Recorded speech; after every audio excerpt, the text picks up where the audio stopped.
Here we are, the Racing Pals pre-season.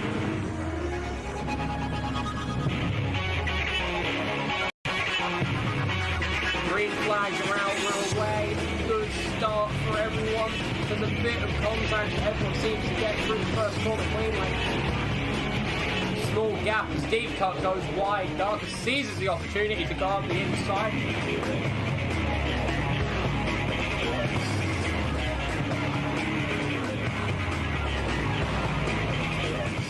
Bongus goes across the last bit of the chicane. That opens up the gap for Bartlett, who tries round the outside of the last corner. They're neck and neck as they come across the timing line under the BMW bridge. Bartlett is ahead.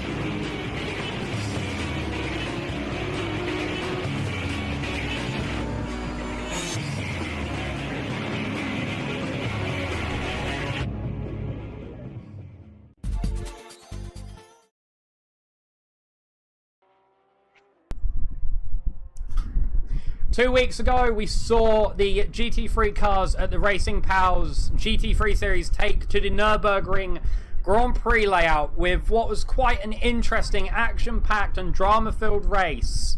2 weeks have passed since then, and we are back at the Hungaroring for round 2 of this season, where we're hoping the same amount of cars will be joining. Drivers have been moved around classes based on the Nürburgring race. The ballasts have been changed with the new ACC update. And as well, joining me in the commentary booth once more is Ant. Hello, Husky. How are you? Oh, I'm all right. I'm all right. It's been a long while since we were last shouting at virtual race cars together, hasn't it? Yeah, it's been about a year, hasn't it? Yeah, it's been a while. Yeah. It's good to be back. It's good to be back joining you. It was back in the R Factor 2 days, I think, wasn't it? Yeah. Yeah, it was all great. Yeah, well, towards the end of last year. Yeah. yeah, great fun. But yeah, it should be a really interesting race today, shouldn't it?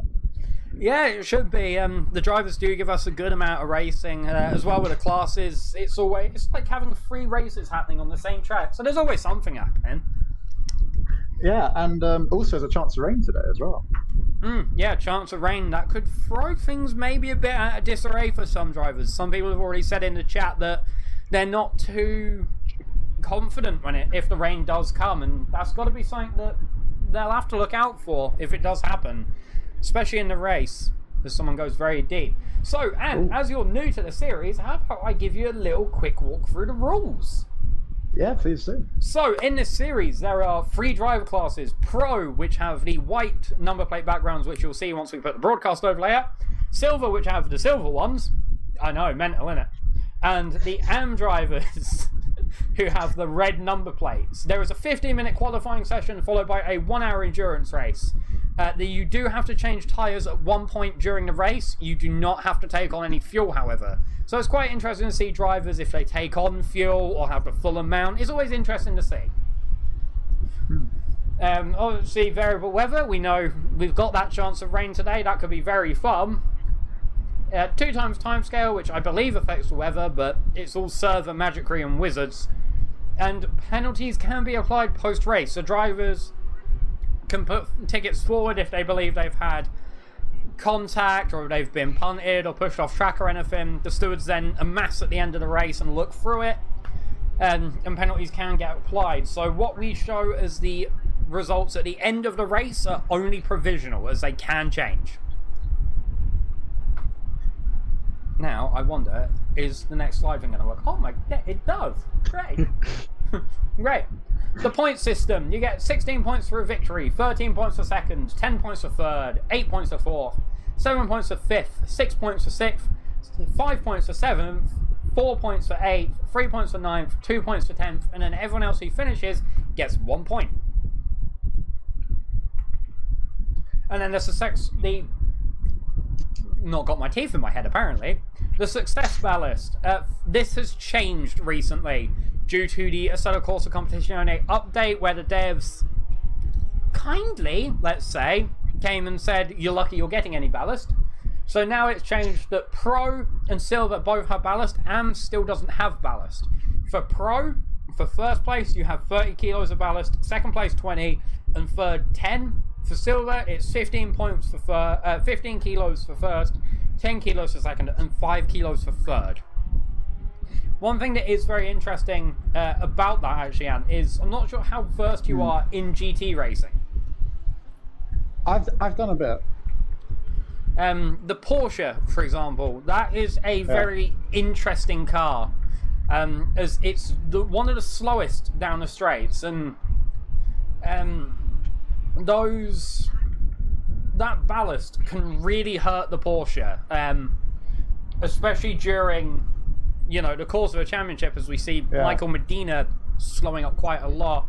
I think getting ready for his flying lap, and we are going to join a driver on his flying lap, actually. Here's Pierre Moreno, champion last season in the 922 Porsche, always one to watch out for at the top end of Platinum.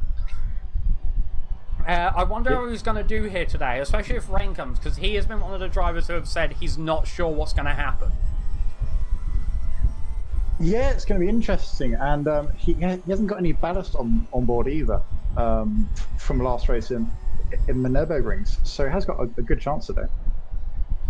Yeah, that is really going to help actually. So I'm going to quickly just check the championship standings for RP Series, because it will help to know who's where, and who says that I'm not prepared. We love it, really. Yeah.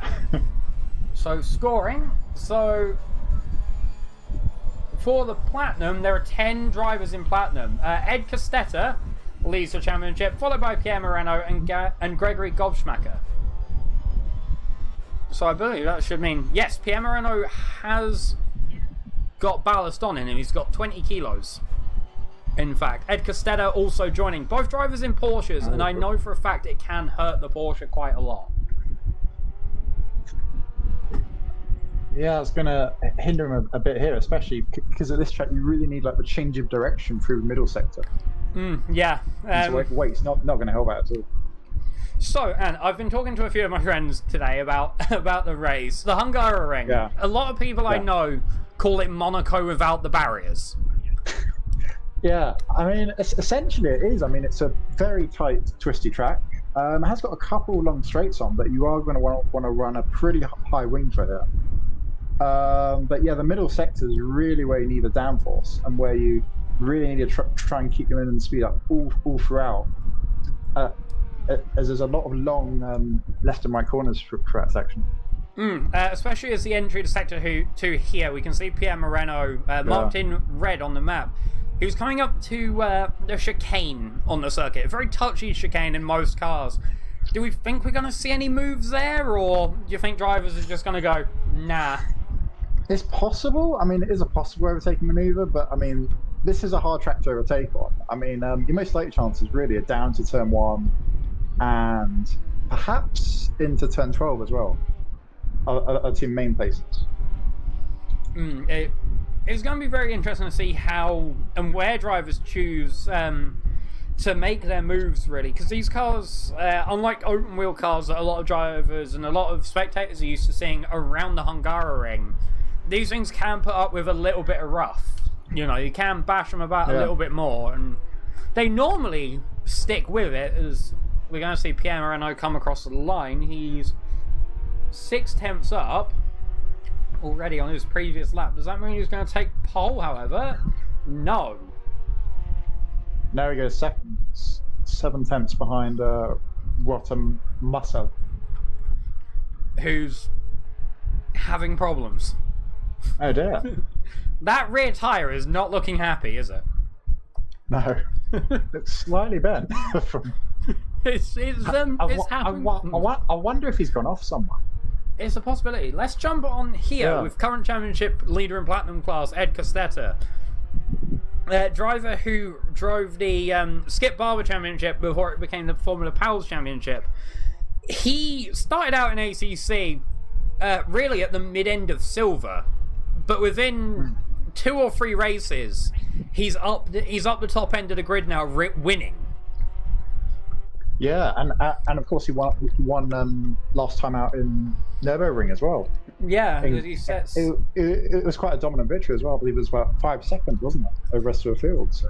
Yeah, he's still looking like he's struggling to get out of the high 144s. 144.895, his best so far. Maybe, just maybe, this could be a Ferrari track. I mean, look how far ahead Rotomuscle is in the 37 Ferrari versus Pierre Moreno and Paul Newman. I mean, also we have to remember, Costeta does have the full ballast on board of 30 kilos, so that is going to hinder him probably about half a second or so, I'd say. Rotomuscle and Newman have no ballast either, so that's going to really help him out in this race.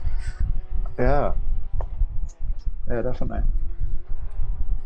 Let's jump with let's jump with Jacob Alacia. Actually, one of the AM drivers. I don't look at AM very often.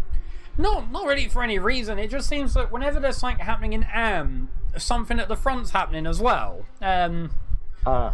So it's always good to have a look at AM. Try and give as many people as much screen time as I can give them. Jacob Alacia currently, what's his time so far? 1:45.5. 16.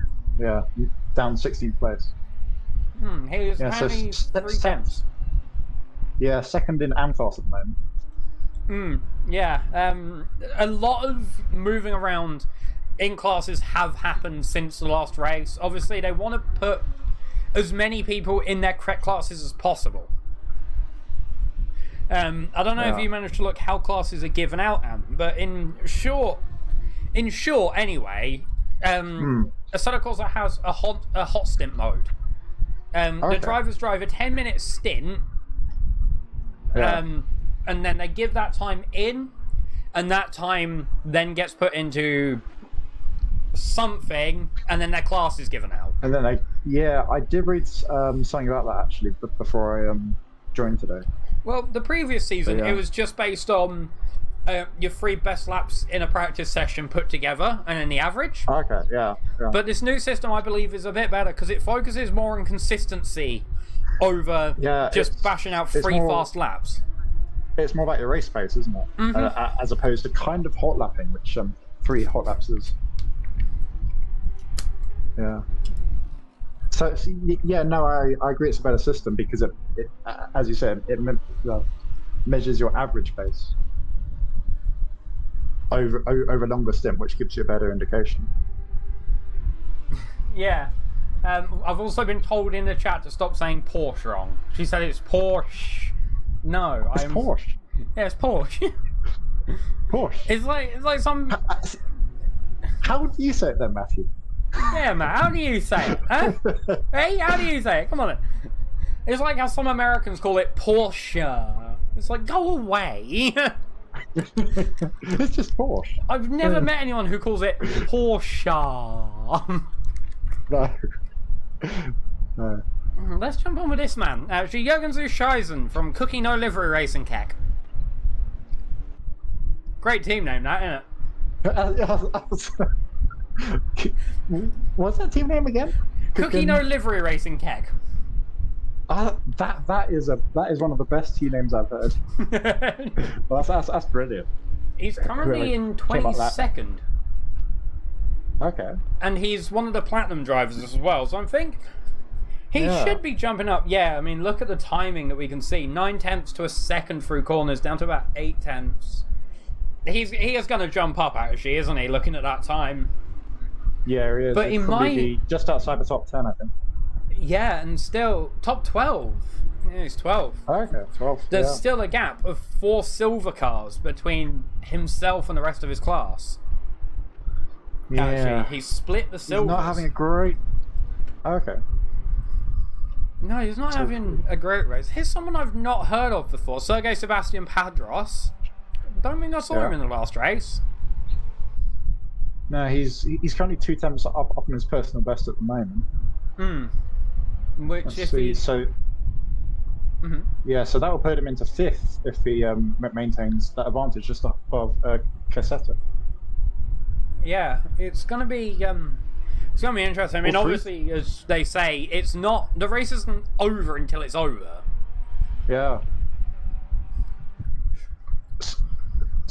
sorry, Gaps just jump up to. He's going to improve by half a second, and he does. And he goes fourth, 6 tenths down off of pace at the moment. Now we're on board with English. Gregory Goldschmacker in the Bentley, a car that has the steering wheel on the correct side. Yeah. Which is really weird, because when we get on the interior cameras, we're used to seeing the camera on the right-hand side, so it's really weird being on the left. It's like, I don't like it. Yeah, well, I guess most GT3 cars are on the left, aren't they? Yeah. Yeah, I think you're right, actually. Bentley obviously being a great British car. Yeah, has to have it on the right. I'm wondering if we have... Once Goldschmacker goes through the line, we'll jump on with one of the Penguin Virtuosos drivers. Gobsmacker's improving by half a second. Yeah, this is going to be a good time. Jumped into second there. P2. Yeah. 2 tenths. Let's jump with Jurgen Johnson. Aston Martin, actually on the wrong side of the car. There's a story behind M. Vigers, who's down in 22nd, and Jurgen Johnson, who's in 12th, who we're watching at the minute. They are coming back to ACC. This will be their first full season in it, as they did one race together where, you know, they've even said it all went wrong. They both had huge incidents, huge crashes. They were driving the Audi R8 when that happened. They're back in the Aston Martin, and they've both said that the car feels so much better for them, and it's showing in the results as well. Jurgen Johnson finished quite high up silver last race, I believe. Yeah, he finished second at the Nürburgring, and his teammate finished in 5th. So it's obviously, you know, it's obviously going better for them in this race so far. In this race, in this series. Yeah. Yeah, well, it's great that he's come back to racing during the full season. Yeah, for a lot of drivers, they can go off and have an incident, you know, and it just shatters their confidence sometimes. And, you know, it's obviously very good for a driver to be able to get back and be like, you know what, I'm not going to let it beat me. I'm going to come back. Yeah. Well, sometimes it's best just to get back in the car as soon as you can, isn't it? Because otherwise, your confidence can take a knock over time. Yeah, exactly. I mean, I think everyone can say in a sense that even if you have an incident, like, in a race, it can still knock your confidence for a lap or two either way. Like, you know, it's all really sim racing and real racing, I guess, in a way, is a big game of keeping your focus as well, isn't it? You can't lose it. Yeah, no, that's true. Yeah. As qualifying now comes to an end, so drivers will be able to finish their current lap. Ed Costeta coming round. Costeta's half a second up. Yeah, and cross the line. Going to jump out 4th, I reckon. No, he doesn't jump at all. Oh, he matched Padros. Padros' time exactly. Wow. Then we have Paul Newman, who's going up and down, maybe a 10th, might be slower. We'll have a look as he comes across the line. He's not going to improve, but just by the tiniest amount, actually. One driver we will have a look at, though, is Milad Vigers as he comes around the final corner. 8 tenths already. Wow. And Lacey as well, 8 tenths up at the moment. Across the line, whereas Vigers going to come across, he jumps to 16. Jurgen Johnson, his lap has been invalidated, I believe, as we can see on there. He would have been 6 tenths up, which would have put him probably either 5th or 7th, around there. If it is invalid, let's have a look as he comes across the line. Yeah, it was invalid. That must hurt for him. Oh. And that is the end of the session. I believe some drivers just didn't come out for another lap. That is a very interesting lineup we have, which we'll go through just now as I do this, because it's fun. So, the grid walk, which I'm going to hope I get right this time. Starting in pole position on the left is Rossamuscle, followed in second by the Bentley of Gobschmacker. Third is the number 23 Porsche of Paul Newman, followed by the 922 Porsche of Pierre Moreno. In fifth is Sebastian Padros in his 61 Ferrari, followed by Ed Costeta in his 29 Porsche. In seventh is Medina, the lead of the silver class. In eighth, following, is Sanchez in the number 62 Ferrari. In ninth is Jurgen Johnson in the 12 Bentley, followed by Deep Cuts in the number 28 Aston Martin. Now I have to scroll the live timing down. There we go. In 11th, in the number 8 Lamborghini, is Bingus McBongus, followed by the number 99 Porsche of Burning. In 13th is Mayer, the number 34 Audi R8, followed in 14th by Yurick Greep, number 42 Aston Martin. In 15th is Ian Arnold, the lead of the AM class here in the number 47 Lexus. Following back in the silver class is Schoblem in the number 951 Porsche. In 17th is Milad Vegas in the number 22, and in 18th is Trainboy 2005 in the number 18. In 19th is Aaron Feidlach in the number 206 Audi, followed by Jacob Alacia in the number 413 Lamborghini. He is second place in the AM class. Following Jacob Alacia is the number 77 Porsche of Ultra Einen. Trailing behind him in 22nd is Dizon, who's running last in the silver class from qualifying. And rounding off the grid in AM is Toby Long and Gottlieb, running in 23rd and 24th respectively. So a 24 car grid. This could be a very good race, I feel. Yeah, it should be, and also there's a chance of rain coming in. And there's a chance of rain coming in later as well, so that could really mix things up. Only you can prevent punting. That's quite good. Well, that's brilliant. No, we're getting ready to go green. I believe we're just waiting for the cars to get their final, 18 seconds until session start. All eyes are going to be on 4th and 6th, Pierre Moreno and Ed Costeta. These two battled it out ruthlessly last race. They had contact between each other as well. Both drivers very matched on skill, I feel. And the rain could prove decisive if it does come. As now we're rolling off the grid. Let's hope no one ghosts in and out of each other this race. Is there rain showing on the forecast at the moment? No. You can see in the top right, there's the 515. Yes. Yep. That could change, however. The track is optimum. The temperatures is a 26-degree ambient temp and a 34-degree track temp with wind of 2 kilometers an hour blowing some direction. It changes with the car. As well, you can see just to the right hand side of the number there's an orange number 1 box. That is the amount of required pit stops. Once a driver has taken it, it will go green. Also, there's 24 cars on grid. Look at the timing tower and realise what annoys me.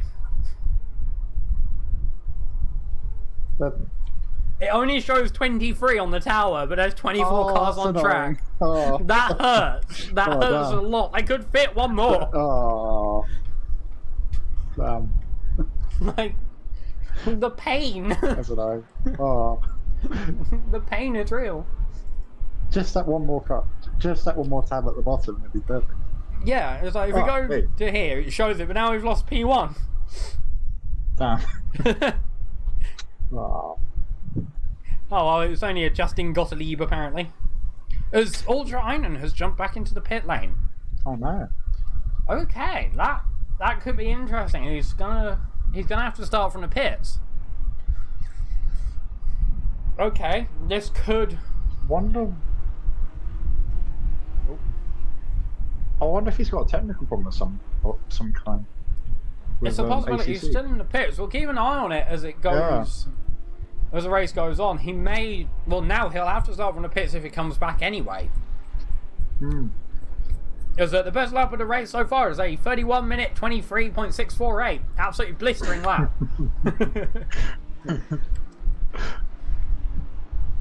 As we are now lining up in double file, getting ready to go green. Here comes the bit of the race that gets very, very confusing as everything happens. Let's just hope that turn 1 through to turn 1 again is clean and tidy for all the drivers.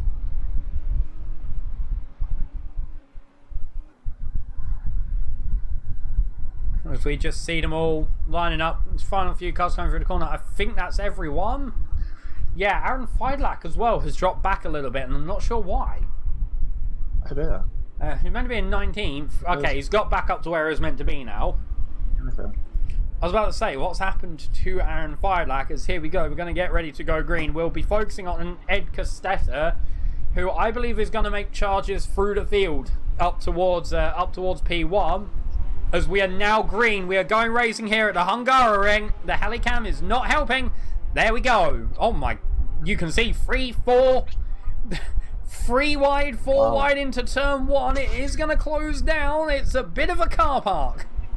Ooh. Into turn 1. Oh, someone does get loose behind though. There is a crash. Oh no. One of the Audis goes off, but it looks like they all get back onto track cleanly. We're now with Jurgen Johnson, who's trying around the outside. That's Padros round as well.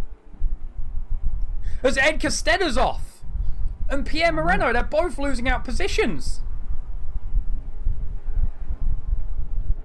Yeah, I saw someone just run wide at the exit of turn 3 there. Oi!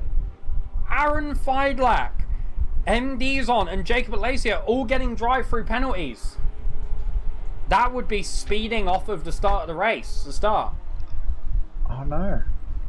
That's going to really hurt. As further back, we see Aaron Feidlach actually trying to make a move there into the chicane, sorry. As you can see, side by side with Milad Vigers. I believe, no, that's not Milad Vigers, that's someone else.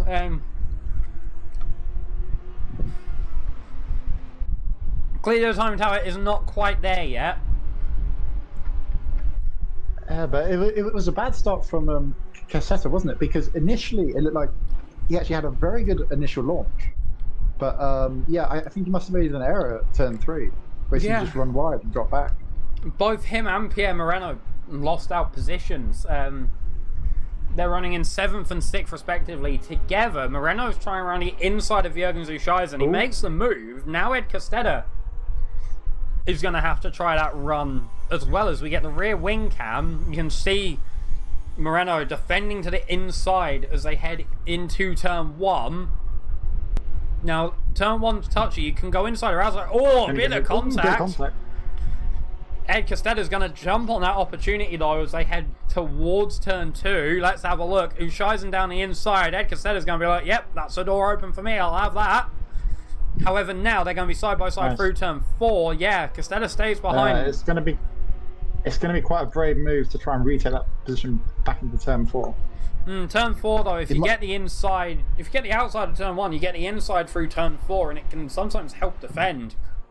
Yeah, he might have a chance down into the chicane up the inside, turn 6, 7. Oh, maybe. Let's have a look. No, Ushaisen defends it well. They're now side by side. The thing about that Bentley is you can bully. As Ed Costeta there trying to make the move now. He'll get the inside. Oh, not quite. Not quite, but they're still there together, and now the rest of the field is catching up as well. You can see Medina in the background as well to lead Olive de Silva. So now we get the look ahead and we can see the two cars battling away at each other. The problem Moreno's having is he's got Jurgens in front of him in the Bentley. And the more they battle, the easier it's going to become for Ed Costeta. Yeah. Yeah, that's the problem when you're battling with a car. The driver behind is always going to catch up to you. Oh, when they get quite close ahead there. And that's Moreno right on the back.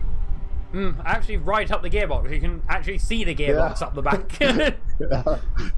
Getting a great view of the bench from behind. Yeah, exactly. And a great view of the boat. Yeah. Oh, it's just behind as well. Medina is losing a position to Burning. Now, Bongus might have a look as well, in fact. Maybe down the inside if the door's open. No. Sticks it for the minute. That's probably a smart idea, actually. Yeah. What he wants to do now is try and stay close up through. Oh, we're side by side into turn 5. Who's going to blink first? Oh. That's great racing, yeah. They've both negated Jurgen's, but now they've got each other to play with. Yeah. Remember, there's a 10 kilo difference in weight between these two as well. Moreno has 20 kilos of ballast. Moreno's lighter, yeah. And Costeta has 30 kilos of ballast this race. Yeah. And Costeta trying to recover, of course, after that mistake it looked like at the start. Yeah, it's going to be very interesting. He is battling his championship rival at the minute, which really I'm sure he'll want to finish ahead of Pierre, but it might not happen. I really hope the rain comes. Yeah, that's true. As we get our view blocked by the sign. Oh, Scheisen defending very late there from Burning. Let's see if there's anything happening further down the grid, shall we? Here we go. Mayer. Ooh, we get to see an Aston Martin on Aston Martin fight here. Yurick Greep against Toby Long. This isn't in the same class, but racing is racing. As I've just noticed further up the grid, what's Ian Arnold doing here? Wow. He's 10th. He's 10th in an AM car. That's a great performance by him so far. He's currently running 3rd in silver. In silver, yeah. Our first driver takes to the pits, Sebastian Padros here coming in. I'm not sure if he's got damage or what. Earlier as well, we saw Ultra Einen pit. He's back out on track. He's currently running in 21st. Yeah. He's going to have a gap to make. Yeah, maybe they're trying a different strategy to normal, because generally strategy in races is they pit about halfway, but maybe they're trying an early stop just to try something different. Maybe, especially seeing as there is a medium chance of rain as far as we know. It could just be to get that bank going, but I'm not sure. It's a tricky one. A lot of drivers do pit as close to half as possible, maybe 2-3 minutes before or after, depending. But it is an interesting one. As we're now on the bonnet of Ed Costeta. Yeah, Costeta's had a better run out of turn 11. Oh, and a great... Yeah.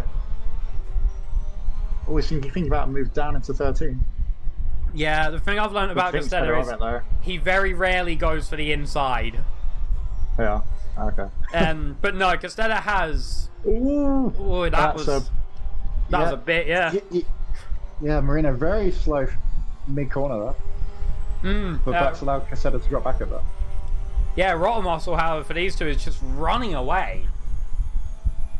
And it was like I said earlier, the Porsche, you just lose so much time with ballast. Like, you already don't get a lot of straight line speed from the car to begin with. And just adding weight to that just brings the problem more and more forefront. Yeah, and especially this track where you really want a good turn in on the car, and adding the weight just doesn't help at all with that. So yeah, it's to carry the weight. This is probably one of the most difficult tracks to do so. Yeah, it very much poses a question when building a setup as well of what do you do? Do you lower the wing to try and claw the top speed back, but then that means you'll lose some turn in. It's all a game of balance, isn't it, really? As we are now with Gregory Goldschmacker, who's on the rear of Rotten Muscle. 4 tenths separating the two drivers, but they have got a lapped car to contend with. Oh, and Rotten Muscle didn't have the best run past that lapped car there, and that's allowed Gobsmacker to get right on the back of him. Remember as well, it's GT rules where blue flags are just advisory. They're not enforced. They're not enforced. Yeah. Unlike other formulas where it's like, get out of the way immediately. You just have to hold your line and be predictable. Yeah, and Gobsmacker might have a run down to turn 1 here. Maybe. Or maybe. I think he's a little bit too far back at the moment. I believe that Ferrari has the top speed on him as well. You're not going to get much draft in a Bentley off the back of a Ferrari, because, you know, compared to a Ferrari, you're the size of a small tower block. Yeah, that's true. It's pretty To be huge, that honest. Bentley. Yeah, they're huge. It reminds me of the BMW M8 when that was a thing. Yes. The La Mocca, the massive one that everyone was like, this is huge. The memes that were made of that were beautiful. Yeah. I'm just scrolling up and down the live time to see if there's anything in contention at the minute, but we are just going to stick with this battle for a little bit longer, see if anything happens, see how they go as well. Currently on lap 5. There's someone yelling. There's someone yelling? No.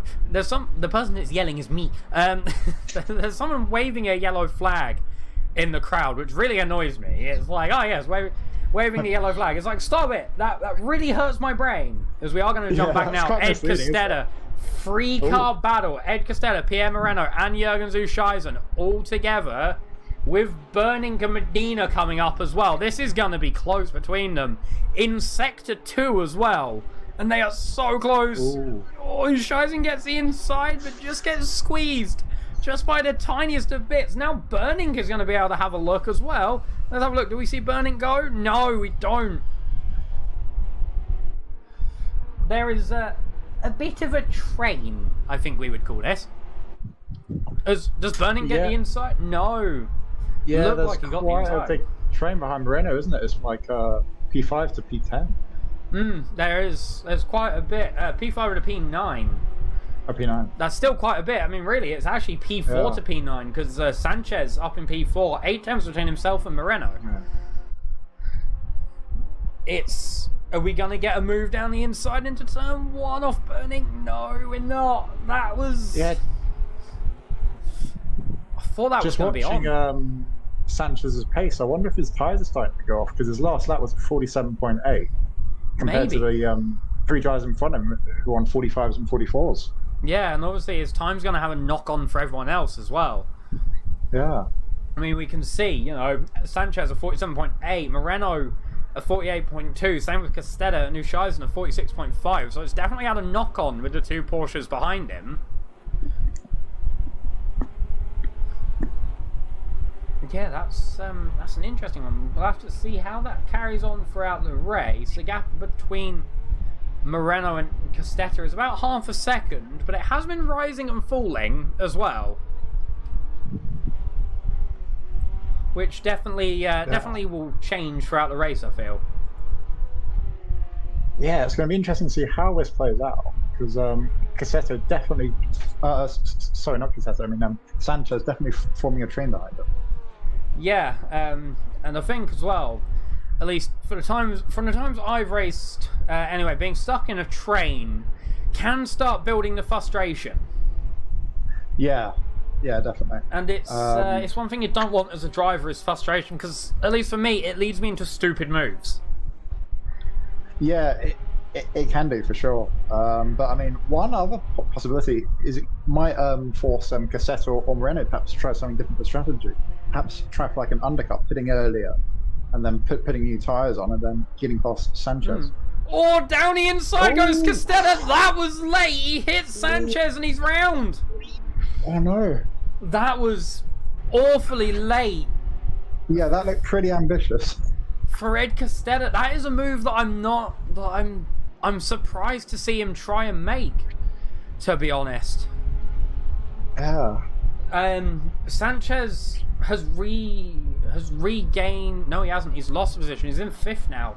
Moreno moves up to 4th, so Moreno has actually stood to gain from that. Ed Costeta is dropping down into 10th, actually.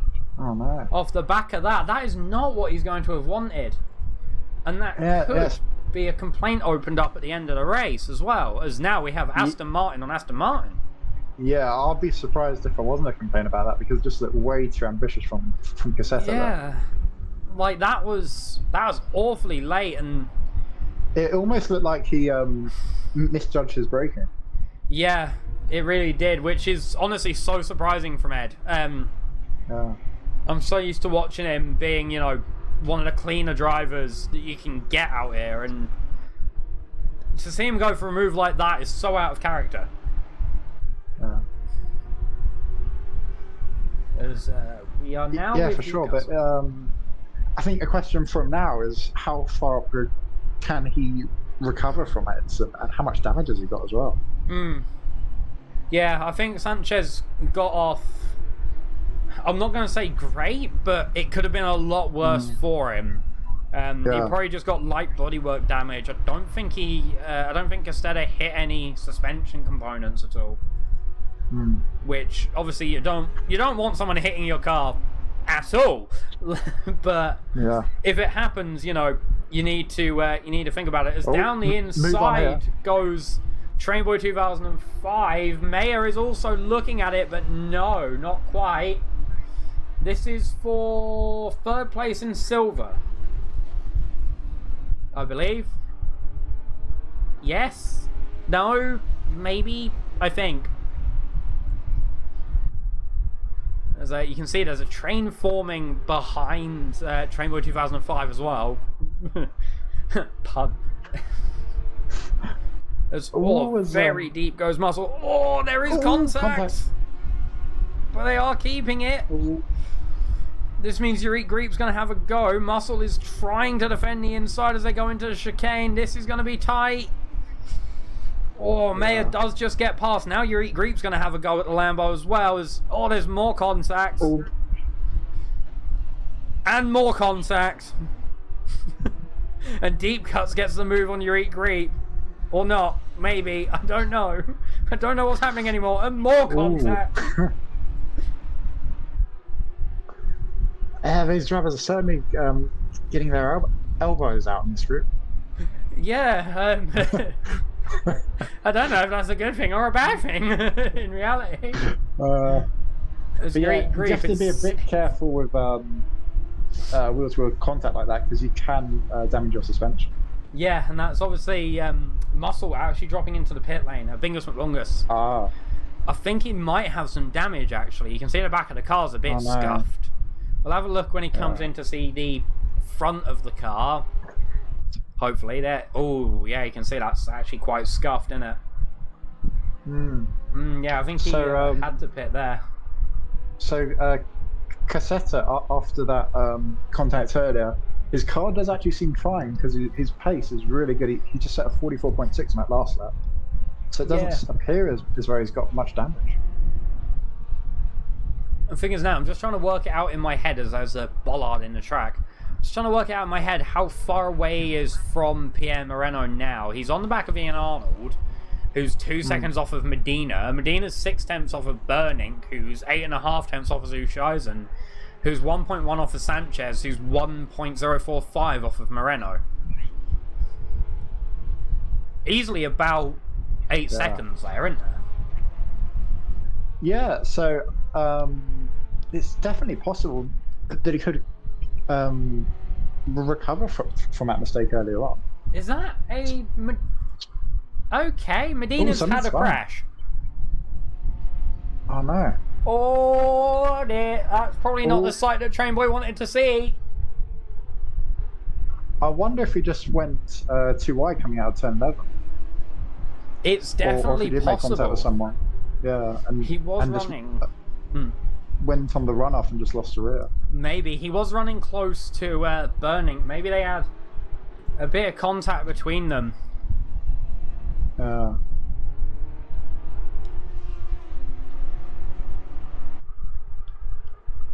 As now he's gonna have a recovery game to drive today.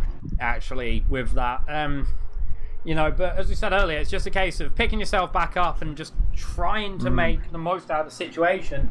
As you kind of just have to forget about what just happened. Get your head down, really. Yeah, exactly. It can be a confidence knock when you do have an off and you do have a collision, but really, as someone I know has said before, it's what separates the good drivers from the great drivers is being able to get yourself back up from having a knock to your confidence. Exactly. Yeah. This Pierre Moreno really up the back of Train Boy, actually, through the track. That Audi is doing bits. Yeah, it looked like it might have a go down to the turn 6-7 chicane now. Yeah, he doesn't in the end, but I thought that was going to be on. Train Boy 2005 he's improved over the seasons. Before, he had a tendency to be a bit aggressive in some moves in previous seasons, but he's definitely been learning, and he's been improving quite consistently throughout the races, which is always good to see. As Vigas gets a drive-through penalty, I'm not sure what that's for. I believe it might be for track limits. I think if you speed and pit, you get a 30-second stop go. As now Maya's under attack from Yurick Greep, maybe. Yeah. Well, it's mainly turn 4, which is the big thing you really have to watch out for track limits here, because it's very easy to run wide there. Is Vigas taking his his drive-through now? Yes, he is.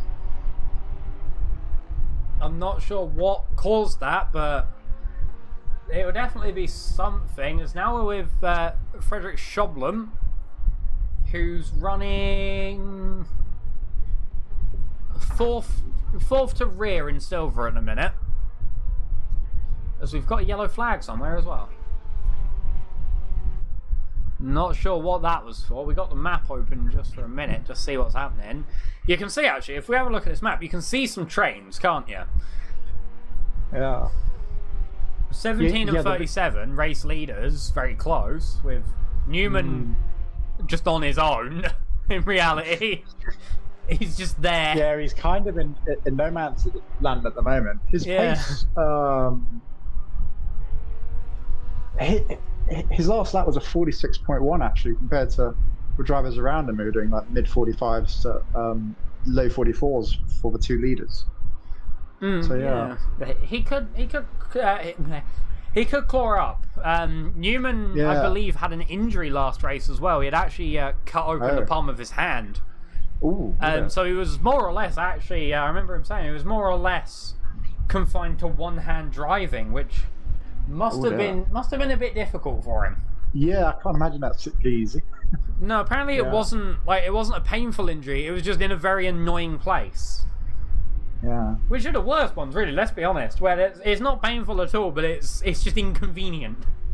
Yeah, exactly. But no, on my last lap, Newman did a 45.0. So I think on my lap before, he must have just made an error. But it cost him about 2 seconds. It's a possibility. I'm just having a look up and down at the timing. Ed Costeta has already gained a lot of time on burning, in fact. Yeah. He was about 3.5 seconds just a minute ago, and now he's dropped down to within a second. Yeah, Ed Costeta's the third quickest car on track at the moment. He's, like with the two leaders, he's the only other driver in the 44s. This is going to be an interesting one. See where he can get back to. I mean, he's still got, 3 positions to gain before he's back fighting Pierre Moreno, but I think it's possible. We're not even at the halfway point yet, so never say never, really, isn't it? Yeah. As we see Medina, and Mayer come into the pits. That's a joke that came off of one of the endurance races.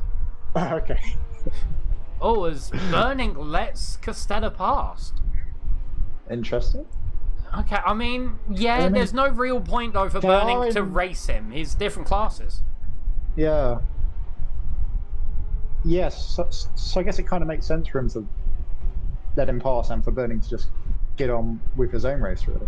Yeah, because it's not based on overall position points. It's based on where you finish in your class. So obviously, first in your class gives you 16, second, so on and so forth. So yeah, really, all battling, an opposing class can really do for you is wear your tyres out and maybe even open you out to a contact or a crash. Yeah, exactly. And now Ed Costeta is 1.5 seconds, 1.2, 1.5, 1.6 off of Jurgen Johnson. That's going to come down. Yeah, he could well end up probably 4th or 3rd here today at this rate if he keeps his pace up. It's definitely a possibility, as we're now with William Ultrainen, who's on the rear end of Justin Gottlieb. I think he was looking for the cutback there, but Gottlieb just no. Just cleanly shut the door. Things that move down into the inside. Bingus McBongus gets a drive through of his own as well. Is that for track limits? I'm gonna expect so, because pit lane speeding's 30-second stop go. I believe it's track limits, because the way it works is you get 3 track limit warnings and then you get a drive through, I'm expecting. But you also get like some smaller warnings if you don't gain time as well. So it's interesting to see, you know, but the track is very tight, isn't it? And it sort of invites you to extend a bit too much. Yeah, it is pretty easy to extend the track and to go too wide. In particular, corners like turn 4, where it's very easy to run wide and big. So yeah, you really have to be careful around this track.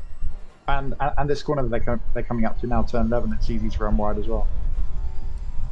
Yeah, I know in GT racing, some tracks and some corners allow you to run the right.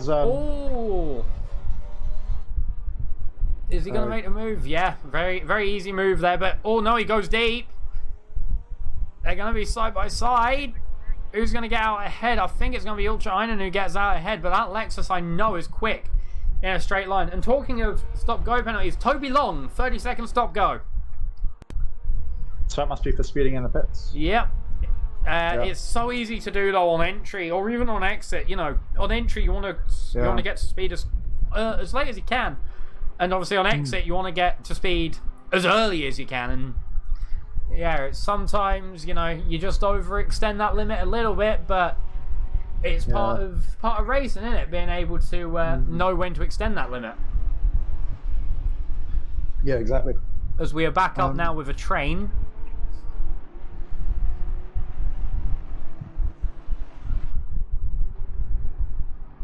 So it's a train behind Sanchez.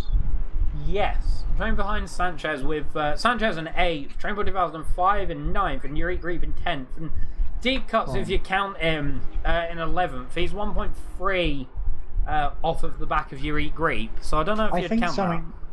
I think something's happened to Gobsmacker up front, because he seems to have dropped back a fair few seconds from Rottermuscle. Yeah, he's dropped back 6 odd seconds. He was right behind him.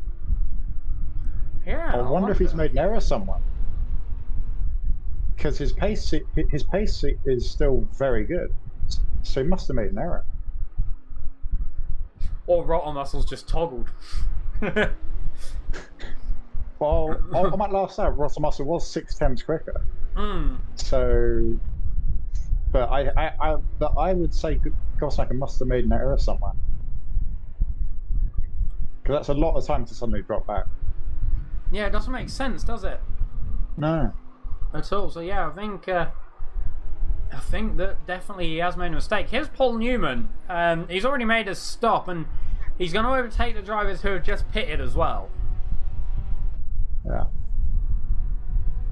So this is going to be a good one for him. We can see the lowest down driver who hasn't pitted is Milad Vegas, with everyone up to what will be 13th, I'm guessing, having not pitted yet. So some drivers have come in very early. Toby Long has made a stop. We've got 22 cars on track now, so we've had 2 retirements this race. Yeah, some maybe Newman's trying the undercut here. Just trying to. But the problem is he's been held up by Lacia ahead, so he can't make use of that fresher rubber that he's got. So he really needs to pass the Lacia as quickly as possible.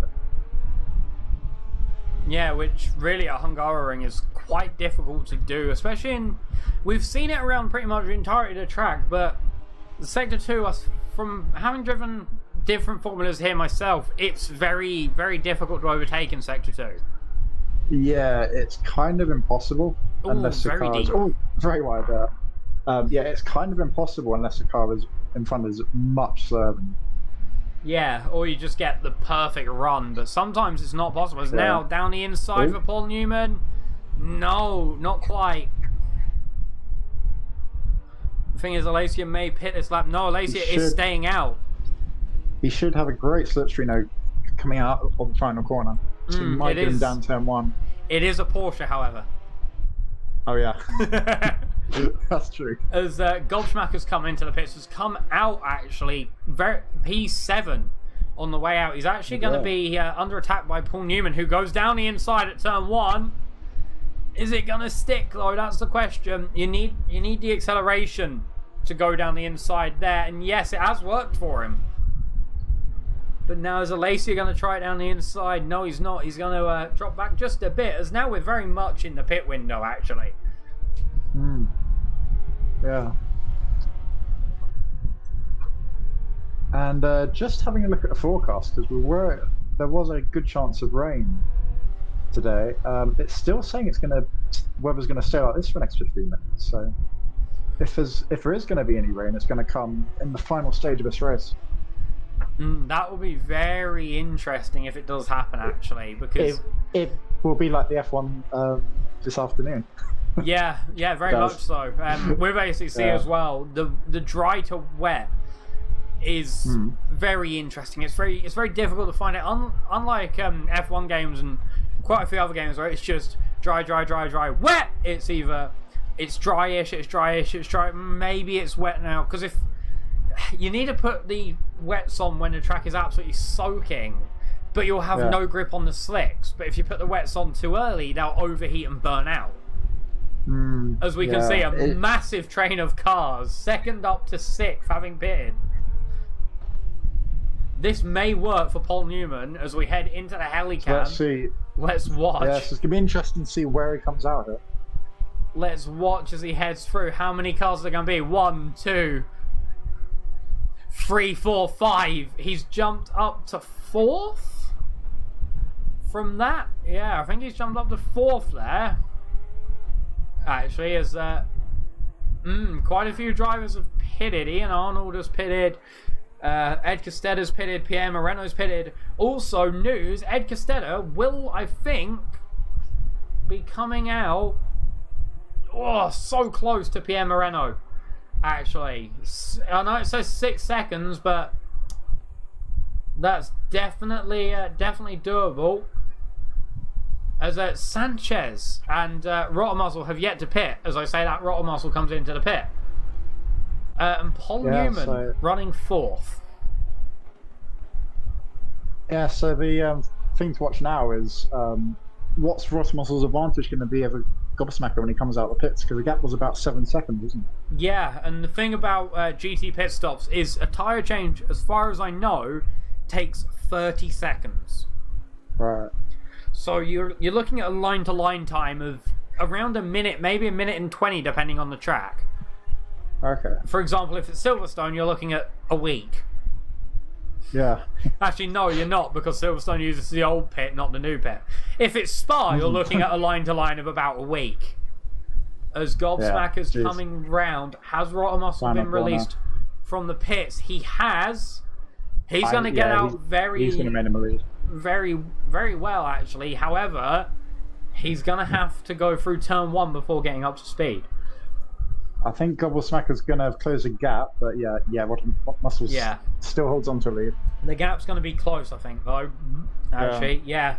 If we jump on the bonnet cam, actually, you can just see Rottermuscle ahead. The times at the minute are a bit unhappy. They will fix themselves eventually. It's the joys of ACC, isn't it? Sometimes it just doesn't want to work. Yeah.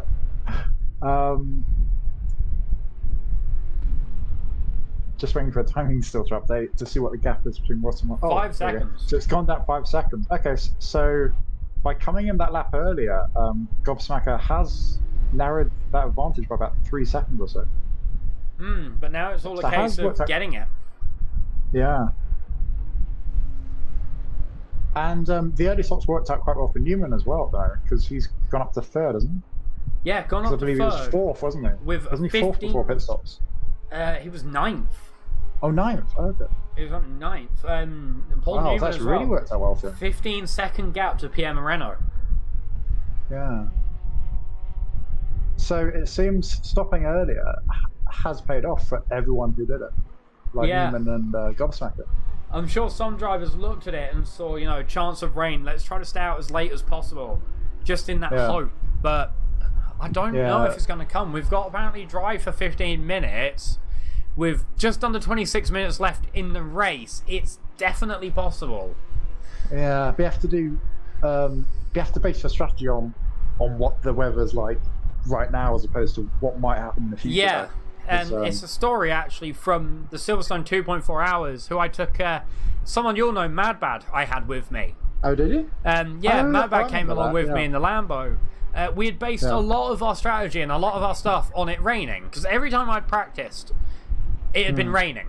Every time. Got to the race, completely dry. Oh, no. And we're both sat there like, why? Why you do that? Because we were expecting rain. Yeah. But it just wasn't to be. And it made me sad. Oh, that sucks. It did, really. Because I came in a lap too early as well, which meant we didn't have enough fuel, and it all just started to unravel a bit, to be fair. But to take a good bit from that, we did finish first out of the Lambos. Sure, we were the only Lambo to finish.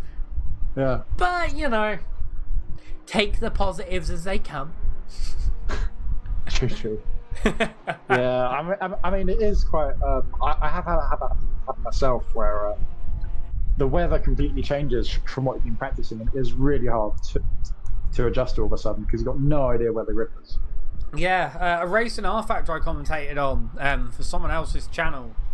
If I can find it, I will link it in chat. I probably can't because it happened a long time ago. And I can't remember what it was for, actually. But I remember they were using the R Factor 2 Real Weather plugin. Practice, quali and warm-up, dry, race, monsoon.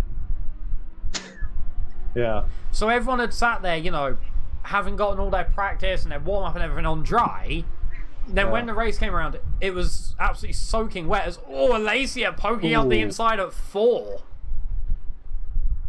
Yeah, tries to. Ooh. Can you go around turn 5? Oh, that's a great move. Yeah, that was. You're on the outside of turn 5. Wow, you don't see that very often. No, and it takes a lot of guts to make that move work, and it has worked. Because here's a driver with a drive-through penalty, Mr. Yuri Greep. Oh, no. The drive-throughs have been taking people quite heavily, actually, throughout the race.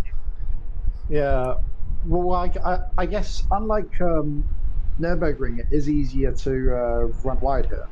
Yeah, especially on the exits. Which is why we probably are seeing more here today. Yeah. Yeah, especially on the exit of corners. It's so inviting, especially here at 3. You can see it's off camber, which makes it even more inviting just to run wide a little bit, especially at 4 as well. If you hit that curb too hard, you're running wide. Yeah, exactly. Yeah. It's just always so inviting, because obviously, you know, the best lap times come from extending as much as possible. But you obviously have to, A, find that limit, and B, work within that limit as well. It's not always possible to stay on it 100%. Yeah, that's very true. But out in front, Rosselmaster is gradually pulling away from Gobsmacker. The gap up to 5.7.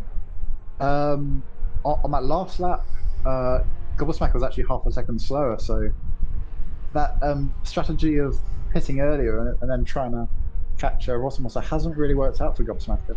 Just doesn't quite have a pace at the moment to catch him. It sounded like you called him Gobblesmacker. Did I? I meant Gobsmacker. I'm sure I heard in there Gobblesmacker, and I'm like, who? Oh, sorry. Oh, dear. I'm calling him that from now on. It's funny. What was it someone was saying to me? Oh yeah, commentary is 5% actually looking at what's happening on screen, 5% reading graphs, and 90% mispronouncing names. And I'm like, you know what, that's actually true. Yeah. Look, is there much else happening up and down the grid, really? I think a lot of drivers are going to be waiting for rain, but I don't think it's coming. I mean, the two guys out in front are pretty much in a league of their own pace-wise, really. I mean, they're the only drivers in the 43s at the moment. Yeah, and further up, Costeta is working. Yeah, Moreno and Costeta are about 3-4 tenths slower than the two leaders, but they're the two next fastest cars out on circuit. And then, assuming as they have 20 and 30 kilos of ballast respectively as well. Yeah, that's true. Yeah, that's gonna hold them back a few tenths as well. It definitely shows the caliber of the drivers, though. You know, they're running these times with quite a fair whack extra. You know, it's roughly equivalent to 20 and 30 litres extra of fuel, really. Yeah, I mean, I reckon it's probably about, or 30 kilograms is probably about half a second, 4 tenths per lap, probably. Yeah. So considering that, the times from Costeta and Moreno are pretty impressive. And as things currently stand out, if I go here, Gobsmacker will be gaining, as it stands, an extra 13 points, which will take him up to 23. With who's the next driver? Along Rotter Muscle, who's got 3 points, and he'll be taking 16, so he'll be up to 19 points. It's going to be interesting. Paul Newman will gain some. As well, so I think we may see Ed Costeta and Pierre Moreno knocked down from first, but that could be an advantage for the next race, because that could mean they get, you know, more speed in reality. Yeah, they won't have ballast, will they?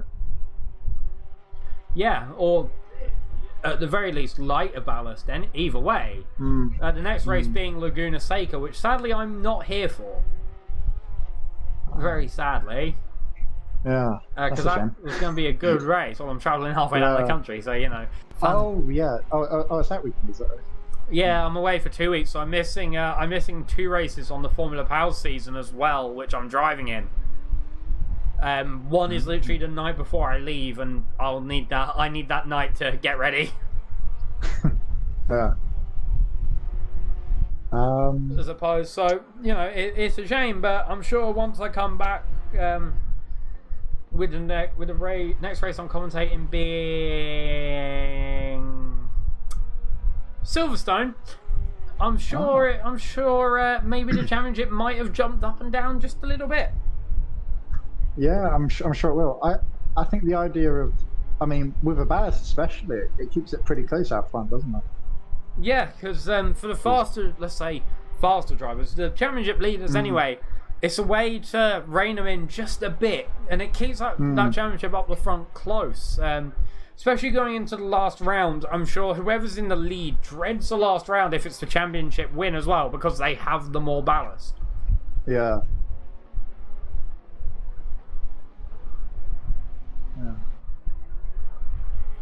Also, I think we should talk about Arnold. I think it was. What was that? MP8 at the moment. Yeah, Ian Arnold. What way out in front of the other AM drivers and doing a terrific job, I have to say. Yeah, Ian Arnold is a weird one. I've seen him both at the front and at the back. I mean, if we look at the first race, he wasn't there. Okay, that's helpful. The Nürburgring race in AM class was actually won by Ultra Einen, which is very interesting actually. This Ultra Einen won that race. You know, he had that issue at the start. He's now in 14th. He's second in class actually, so that'll be an extra 13 points. So he'll be at 29 after this race. Subnai is not racing tonight. Jacob Snack, who's in third, is Jacob Alacia. He's currently running third in class, so that would be an extra 10 points, so he'll be up to 20. So really, Ian Arnold is going to come out of this, I think, in third. Don't quote me on that, because I might be wrong. Yeah. But I think he will be out in third. However, If this is the first race he's come to, otherwise, if I'm not being an idiot, anyway. Oh no, sorry, yeah, I'm being an idiot. Never mind. What is it? Never mind. Okay. So, Ian Arnold is currently in second. He's got 13 points. I'm being an idiot. I keep forgetting his. Yeah, I keep forgetting the name he puts himself as thingy. Yeah, so he'll be getting an extra 16 if he can keep it up with this, and that will put him up to 29. So he'll be tied first. Okay. He'll be tied first in the championship. Obviously, all things considered, as Sanchez gets himself a drive through. Yeah, Sanchez doesn't look to be having the best of races today. He's down in 13th, some way behind the other pro drivers. Yeah, another driver I do just want to bring attention to is Burning. He's currently first in silver, 6th overall. He's kept Jurgen Johnson behind him. Yeah, he's having a very strong race. Yeah, he's currently about 6 seconds ahead of Medina, who's second in silver class at the moment. So that could be a comfortable victory for him if things all go well. I'm just trying to see where he is in silver. But out in front, Rotomuscle looks to have this one covered at the moment. He's pulling away from Gobsmacker to get up to 7 seconds. And, Newman's falling back a bit from both of them at the moment, about 7 seconds back from Gobblesmacker. Oh, sorry, I said it again. Oh, God. Come on, the classy commentary show. As here's an interesting one. Rotomuscle up the back of Anthony Sanchez, who's also up the back of Gottlieb. Yes, so these 3 drivers, all in different classes. Sanchez is in pro. So is Rotomuscle. Oh, sorry. It's an AM and 2 pros, I think is what we're trying to say here. AM 2 pros. We do English well. Oh, is that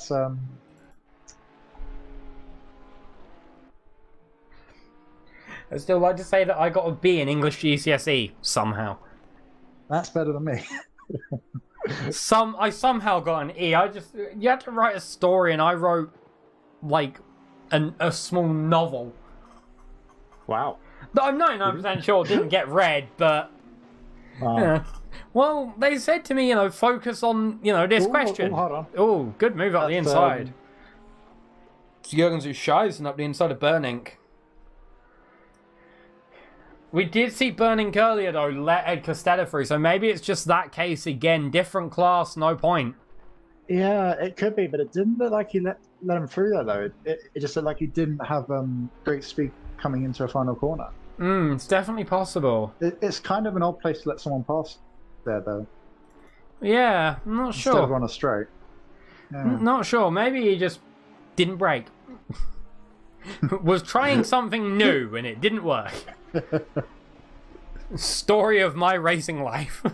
I'm trying this new thing. It didn't work. Why did I try that? I'm never doing it again.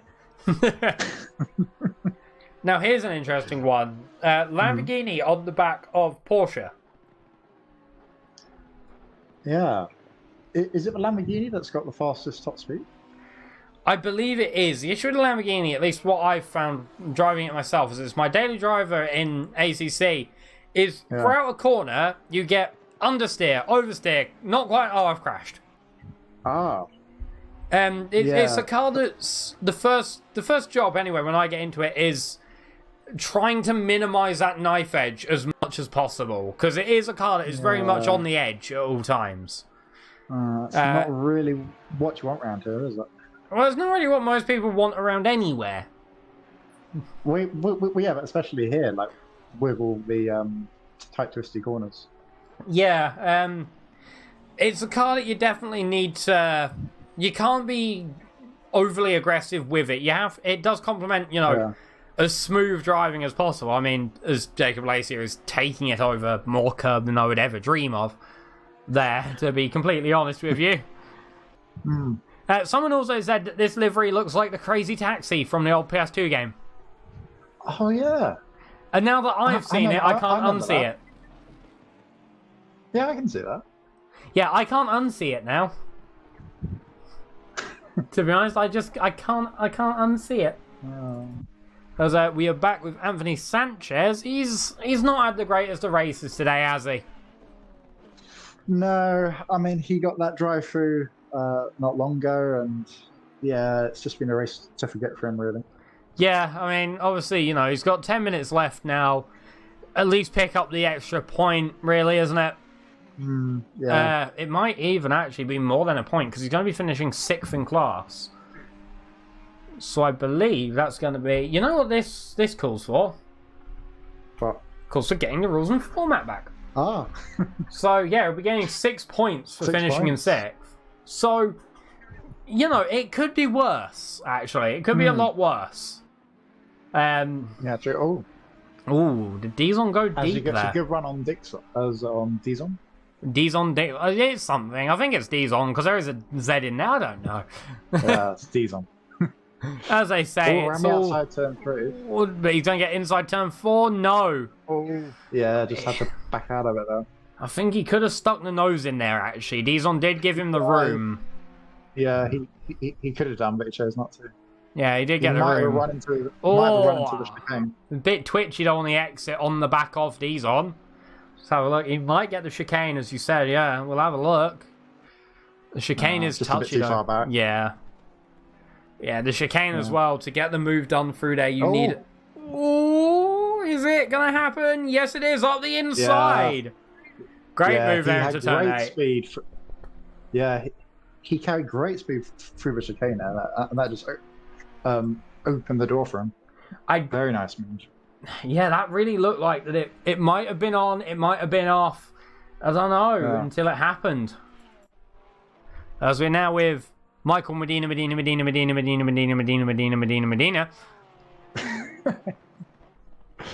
What, it's fun to say. No, that's a great day. Who's currently running 2nd in class. Anyway, back on topic. He's got to the back of Ian Arnold of 2nd. He's been there for quite a while. We've got 8.5 minutes left of the race as well. And no rain in sight. So... Yeah, I was just checking a forecast, and it's just going to be like this for the whole race. I think we're going to be dry, in reality. Yeah. Which I think a few drivers would have gone, sat back a bit and gone, oh, thank the Lord for that. Yeah, probably one of the few who would have liked some rain is Sanchez. Yeah, I think Ed Costeta would have liked some rain as well, actually. However, I have just noticed, look at the gap between himself and Moreno. 1.8 seconds. Yeah, that gap has come down. This could be on towards the end of the race, maybe. Yeah, it's just 8 minutes left, so about 6 laps or so, isn't it? Will we maybe see ultimate send from Ed Costeta? Quick, let's talk about Pierre Moreno. Give him the commentator's curse. On that last lap, Costeta was actually just a tenth slower. This could be very interesting. The gap's around 2 seconds now. 1.9 to 2.1, so around 2 seconds. This could be interesting. Obviously, Pierre Moreno coming back as last season's champion, so defending champion. After he beat Dave Kolesnikau in a very close run season, actually. I remember he said to me, this is Dave's championship, and then he goes and wins it, so he was wrong. But no, that's a driver we're not seeing this year, the Eminent Authority Racing car of Dave Kolesnikau. And he was, honestly, so quick last season. So yeah, it's always quite interesting to see, especially on someone who was up the front of the grid very often, doesn't come up. Who steps into those shoes? Yeah. Because it leaves that gap open, and it's like, who is going to step into these shoes? Who is going to come maybe a bit from the shadows and be that driver who will just take us all by surprise? Yeah. As that gap seems to fall through the final sector. In fact, yeah. Unfortunately, we don't have sector times in the commentary, but on that last lap, they actually match each other again. So it doesn't look like Costeta is making much of an inroad in the past few laps. We've still got just over 5.5 minutes left. However, so there is still time. He just needs to hope that he finds it. Yeah. Although saying that, gap's just gone down to 1.3, so I don't know if Moreno maybe made him an error in the first sector. There's something that I was just about to say as well. At the Nürburgring, Costeta was opened up a lot by Moreno taking a bit too much curb and having to actually save the car. So maybe history could repeat itself. Because, yeah, that gap is now 1.1. It's coming down. I mean, you can visually see between the two cars, it's come down by, you know, a whack, actually. 1 second now. It just seems to be this lap, doesn't it? Because the last 2-3 laps, they were matching each other. So maybe Moreno's tyres are starting to go. And this will be the battle between first and second in the championship. I'm just trying to work out where Rottmuscle will be. Wow. So Rottmuscle will gain 16 points. He'll only be up to 19 points. Gobsmacker will stand to gain the most. He'll be up to 23 points, actually. So I believe it's still going to be Costeta and Darkius P1, P2, but I'm not sure in what order. That may just be decided now in this race, as now the gap is below a second. Also, the other thing is Costeta might get a penalty for that move earlier on. It's a possibility. I'm just looking at the lap as well. Moreno last lap, a 145.1. Costeta last lap, a 144.2. Yeah. Wow. Yeah, because Moreno was doing low 44s before that last laps, so his pace has just gone off. Yeah, and maybe that's going to open Costeta up a lot. I mean, look, you can see there's a Justin Gottlieb going quite deep. Oh. Just random Justin Gottlieb. Just casually there. Yeah, that gap is sitting around 6-7 tenths. It's definitely possible for Ed Costeta to make a move. He just has to pick the right moment to do it. Yeah, and there's about 3 laps, I believe, left of this race. Oh, around that, yeah. Remember, so it hasn't got long. It's GT time as well. So the race only ends when the leader crosses the line with 0 seconds left. If he crosses with 1 second left, you're doing another lap. Yeah. People say that doesn't happen very often. I have seen it before. Oh, look how close they're getting now. Ooh.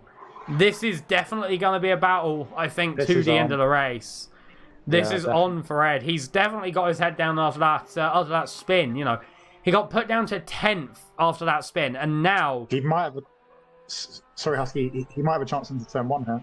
Maybe Moreno going for the left-right just to try. Is he going to make the move? No, I think he's. I think he's not going to let history repeat itself there. Yeah. With 2.5 minutes left, there's still time. There's still probably 2, maybe 3 laps left, depending on where Rottmuscle is.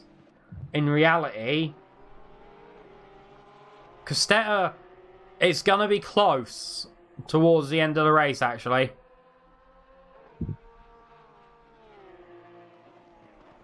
I think I make it 3 laps left, including this one. Yeah, I think you're right, actually. This is going to be very close between these two drivers. Yeah. I mean, their Porsches have been through the wars by the looks of them as well. Yeah, and let's not forget, Costeta, of course, had that contact earlier on, so... Yeah, the fact maybe he's his car's got some up. light damage, perhaps, but it doesn't seem to have impacted his pace too much. No, last lap, again, Costeta was 5 tenths, just under, quicker than Moreno. Yeah. And you can see it is definitely showing just by how close these two drivers are together. They are nose to tail now. Yeah, Costeta just has to make sure he keeps right behind him coming out his final two corners and set it up for the start-finish straight. Yeah, as Rotomuscle is on another lap, so... Oh, that was touchy, maybe. Here we go. Who's going to get the run? He should have a good chance here. Moreno goes to the inside and then back to the outside. Trying to just break the toe as much as possible. Is Ed Costeta going to look down the inside, though? No, he's not. He's staying behind for now. Yeah. Oh, this is... The thing is now, I'm asking myself where, as Urique Group gets himself another drive-through penalty.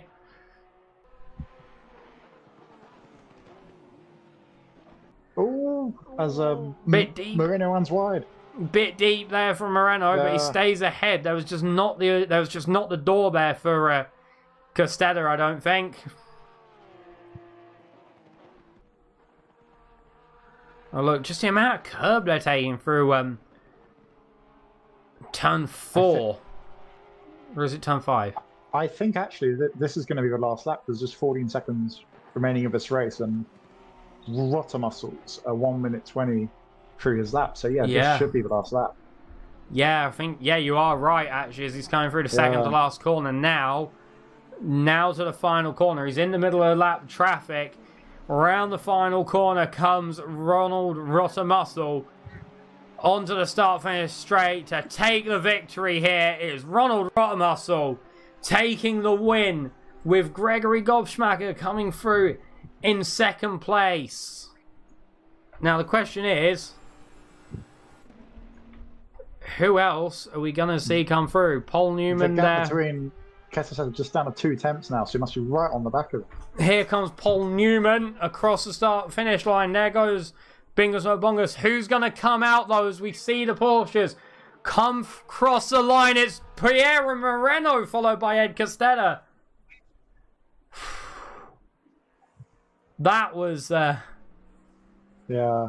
I think one more lap, and Costeta definitely would have had a good chance of getting past him. Yeah, one more lap, and... Yeah, but that's how racing goes, isn't it? Sometimes you just need that one more lap.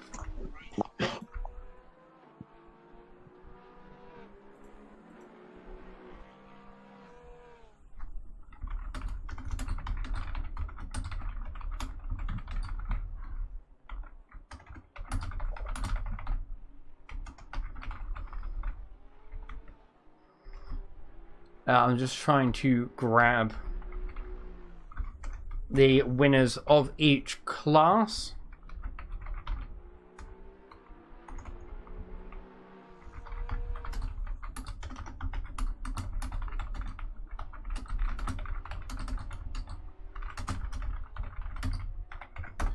Just putting out who I want to talk to. Today we'll talk to the winners of each class, as after this I have to sprint off and go and get some dinner. So, your provisional results coming through to win the race. I'll do this in class order as well. Going through to win the race in the pro class was Ronald Rotomuscle, followed by Gregory Gobschmacker, Paul Newman coming through in 3rd, Pierre Moreno in 4th, Ed Costeta in 5th, Jurgen Johnson in 6th.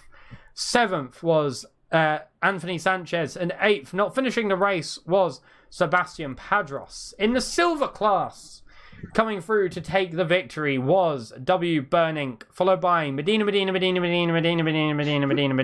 2nd, Deep Cuts in 3rd, Trainboy 2005 in 4th, Mayer in 5th, Shoblem in 6th, Dizon in 7th, Bingus McBongus in 8th, 9th was Urique Group getting a 30-second time penalty, and 10th was Milad Vigers, with Aaron Feidlach finishing in 11th, however finishing 26 laps down.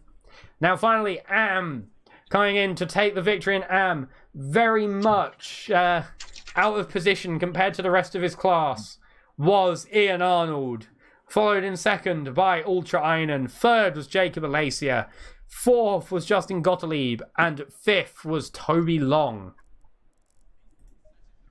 As I get a bit of a camera. Let's do this. There's not often that I get to look at the